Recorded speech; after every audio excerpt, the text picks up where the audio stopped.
Unraveling the Phrase, layup. Hello, dear learners. Today, we're going to delve deep into the English phrase, layup. Have you ever come across this term and wondered what it means? You're in the right place. Let's unwrap its meanings and uses together. Layup can be used in a few contexts with literal meanings. Here are a couple. 1. Storing for future use, like when we talk about food or resources. For example, farmers lay up grain in silos for future use.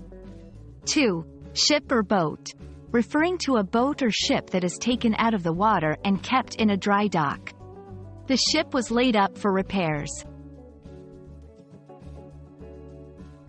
Often, English phrases carry meanings that aren't immediately obvious from the individual words.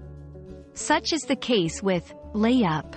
Here's an idiomatic use: being incapacitated or unwell.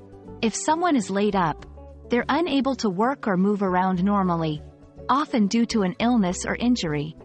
For instance, after the accident, he was laid up for weeks.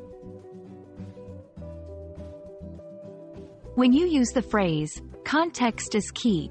Remember, 1. If you're talking about storing something or a ship being docked, then the literal meaning applies.